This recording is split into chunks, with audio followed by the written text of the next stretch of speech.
샬롬, 9월 4일 이슬기도 오신 여러분 환영합니다. 우리 암송하고 시작하겠습니다. 로마서 8장 32절입니다. 자기 아들을 아끼지 아니하시고 우리 모든 사람을 위하여 내주신 이가 어찌 그 아들과 함께 모든 것을 우리에게 주시지 아니하겠느냐. 한 번 더 합시다. 자기 아들을 아끼지 아니하시고 우리 모든 사람을 위하여 내주신 이가 어찌 그 아들과 함께 모든 것을 우리에게 주시지 아니하겠느냐. 아멘. 오늘 우리는 사무엘상 28장, 고린도전서 9장, 에스겔 7장, 시편 45, 46편을 신념이라는 관점에서 같이 살펴보게 됩니다. 사무엘상부터 보겠습니다.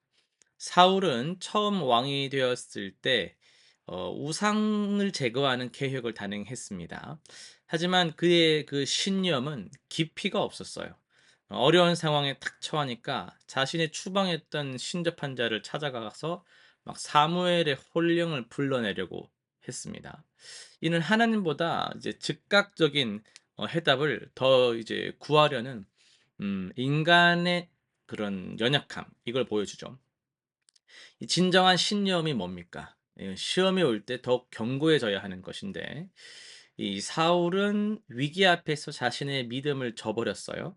우리도 좀 평탄할 때, 좀 평안할 때는 믿음이 좀 막 있는 것처럼 보이는데 이 또 어려움이 닥치면은 언제 그러냐는 듯이 또 세상적 방법을 찾게 되기도 하거든요. 그런데 하나님은요, 우리가 오직 항상 언제나 하나님만을 의지하기를 원하십니다. 에스겔 7장으로 넘어가겠습니다. 에스겔은 하나님의 심판이 임할 것을 확신하며 예언했습니다. 끝이 왔도다, 끝이 왔도다 라는 선언은요, 유다의 죄악에 대한 하나님의 공의로운 심판을 나타냅니다. 에스겔의 신념은 두려움이나 절망이 아니라 이 하나님의 거룩하심에 대한 확신에서 나왔어요. 그는 백성들이 회개하기를 바라는 마음으로 심판의 메시지를 전했습니다. 종말적 신념은 단순히 미래를 예측하는 것이 아니라 하나님의 의로우심과 신실하심을 믿는 겁니다.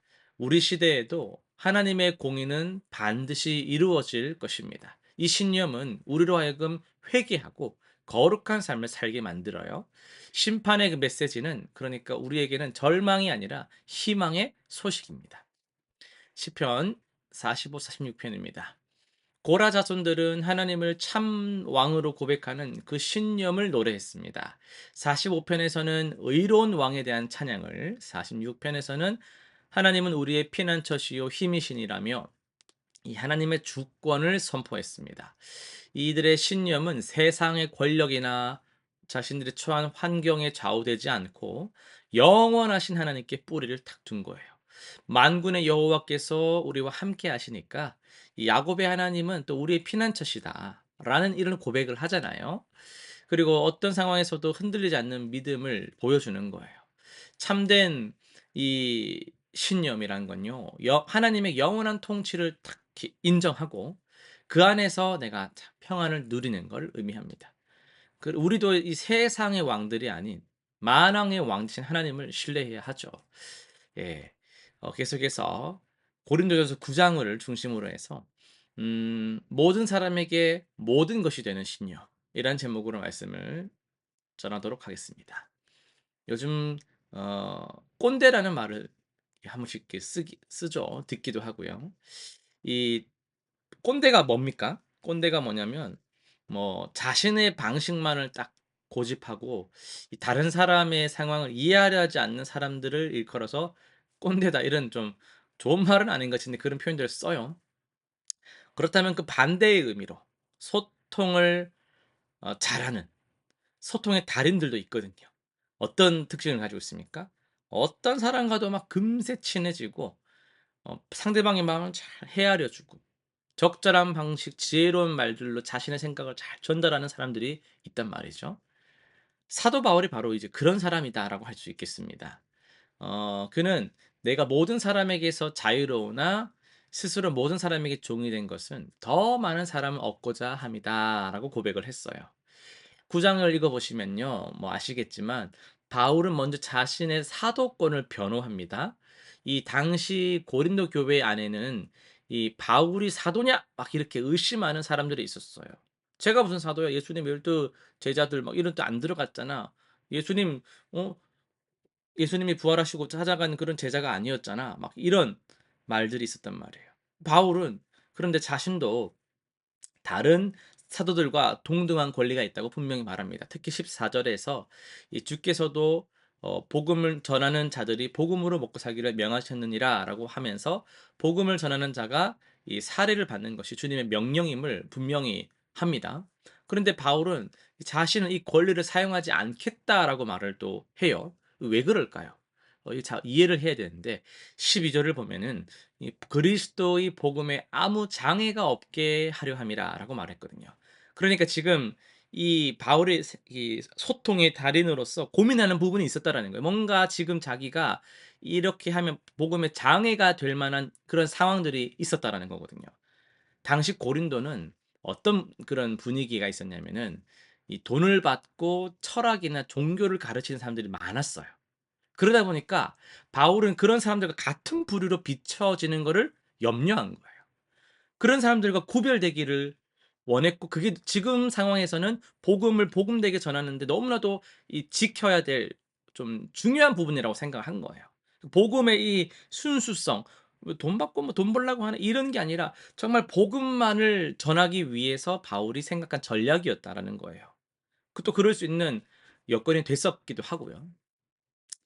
중요한 것은 바울의 유연성이죠. 20 절에서 22 절을 보면은 "유대인들에게 내가 유대인과 같이 된 것은 유대인들을 얻고자 하며, 또 약한 자들에게 내가 약한 자와 같이 된 것은 약한 자들을 얻고자 함이라." 이런 말을 하잖아요. 이거는요, 기회주의자다 이런 말이 아니고 변절이 아닌 지혜로운 자라는 겁니다. 복음의 본질은 절대 타협하지 않습니다. 그런데 이거를 그들에게 들리게 하기 위해서, 전달되게 하기 위해서 그들의 눈높이에 맞춰서 조정을 하고자 한다라는 거예요. 마치 의사가 환자에 따라서 치료법을 다르게 쓰는 것과 같은 맥락입니다. 어린이에게는 어린이 몸무게와 그런 상황에 맞는 약을 쓰는 거고요. 어른은 또 어른에 맞춰서 그 사람 개인에게 그 상황에 맞는 약을 처방하잖아요. 근데 병을 고친다라는 목적은 동일한 거거든요.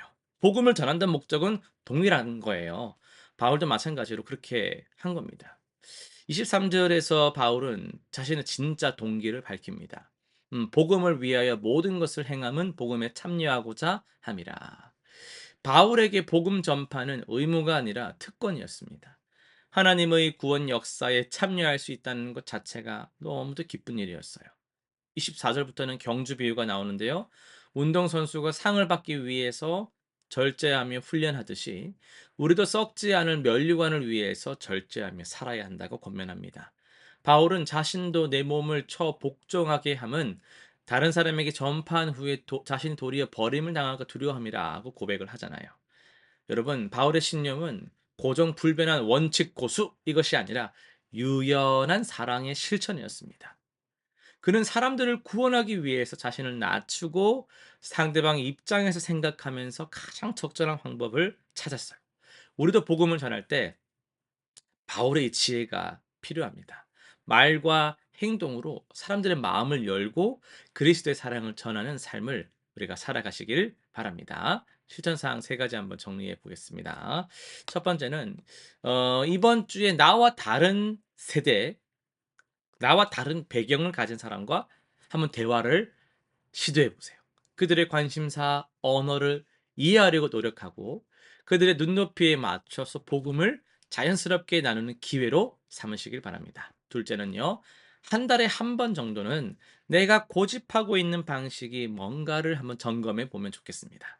복음 전파나 신앙적인 표현에서 혹시 고정관념, 경직되어 있는 부분은 없는지, 내가 계속 여기서 막 틀에서 머무르는 부분은 없는지를 돌아보고 좀 더 유연하고 사랑스럽고 지혜로운 방법을 찾아보면 좋겠습니다. 셋째, 매주일마다 어 뭐 주일 정도로 정할까요? 매 주일마다 복음 참여의 기쁨을 고백하는 시간 한번 가져 보세요.